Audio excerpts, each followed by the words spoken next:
The MCU has been a huge success, but not everything this comic book company touches turns to gold. Welcome to WatchMojo.com, and today we'll be counting down the top 10 mistakes Marvel wants you to forget.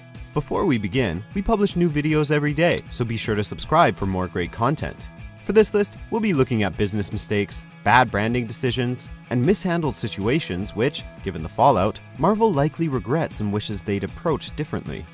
Number 10. Image Comics. Comic book giant Marvel is losing 8 of its top creators of superheroes. The reason? Control over their creations. It's no secret that comic book creators have long gotten the shaft when working for a major publisher.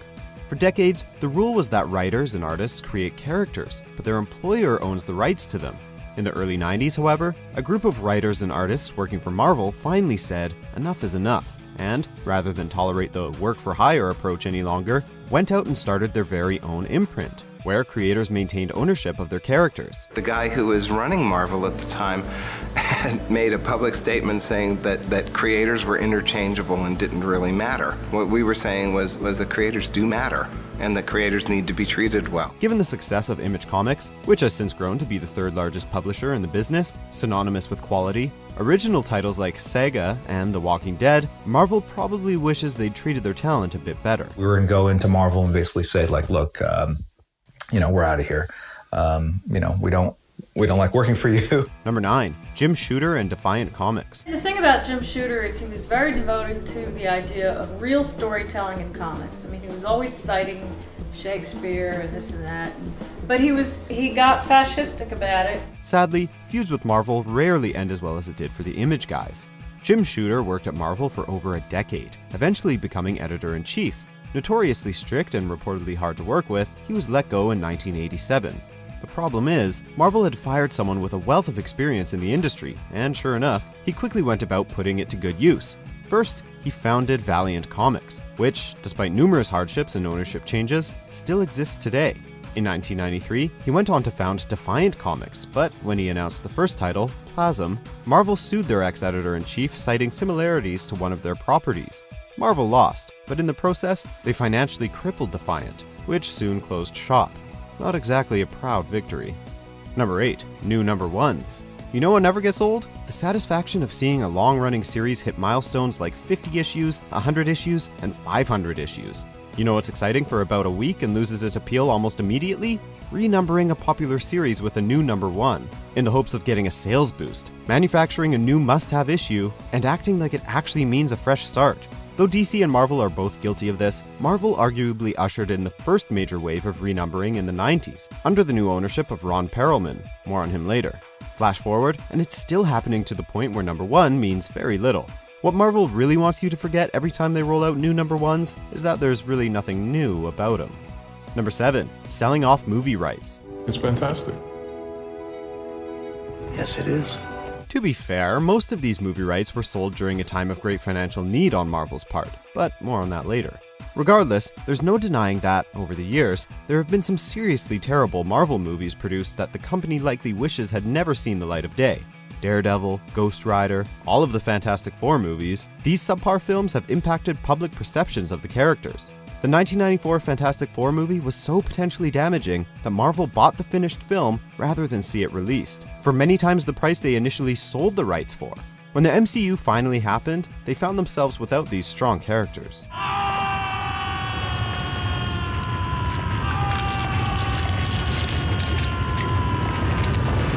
Number 6. The No Prize.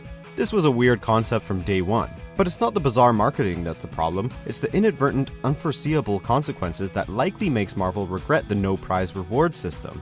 As a reward for pointing out continuity errors or problems in comics, Stan Lee came up with the brilliant idea of sending fans a reward in the form of nothing but an empty envelope.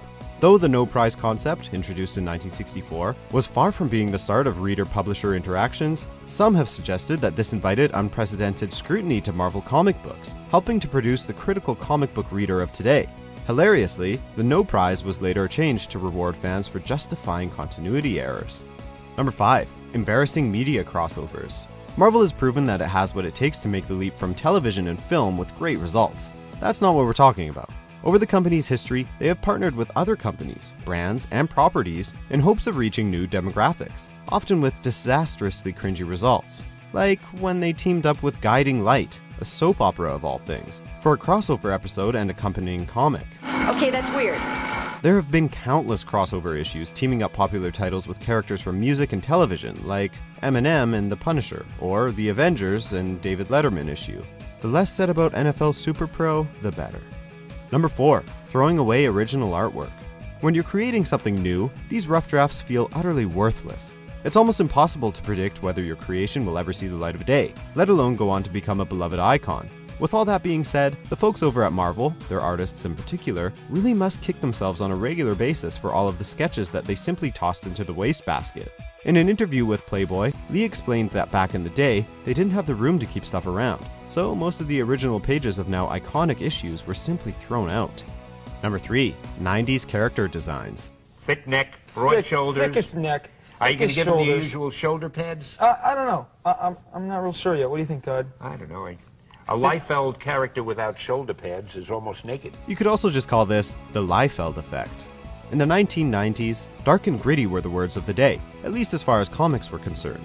Marvel wasn't alone in embracing this artistic trend. DC was right there with them. But hey, DC's mistakes are for another list to address. Marvel's male characters became impossibly muscular, and their costumes became overloaded with pouches, belts, strings, or ammunition, and random jaggy spikes. Basically, the thinking seemed to be, the more hardcore, the better. As for the female characters, waistlines became non-existent, while hips and breasts became massive. Seriously, neither male or female characters could have survived in a world that respects the laws of physics. He's got the biggest shoulder pads ever existed. It's like I this. figured he would. Number 2. Inhumans. I'm an inhuman like the rest of you.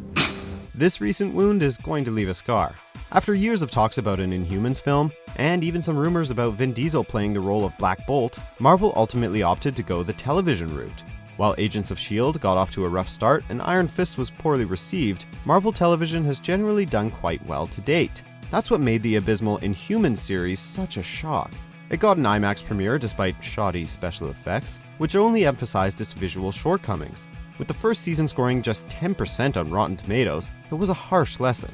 At this point in the game, Marvel, you can't get away with shortchanging any franchise. Please, just stop. Number 1. Ron Perlman, his direction, and price hikes. There's never been a situation like this. This is unique in the history of comic publishing. Spider-Man, Captain America, and the X-Men characters are on the racks, but for how long? Few figures in the history of comic book publishings are as hated as Ron Perlman. In 1989, the owner of McAndrews and Forbes added Marvel Entertainment Group to his empire. The industry was booming, but by the end of the decade, Marvel was facing bankruptcy, and most insiders blame Perlman. He maximized profit by raising prices and increasing the number of titles and variant covers, taking advantage of his readers while saturating the market. Fans rebelled and comic shops started failing, resulting in a drastic sales drop. Of course, during this time, Perlman also acquired huge debt in Marvel's name, eventually filing for Chapter 11 bankruptcy protection. After a lengthy legal battle and some creative thinking, Marvel bounced back, but these mistakes almost ended the business. Do you agree with our picks? Check out these other great clips from WatchMojo and subscribe for new videos every day.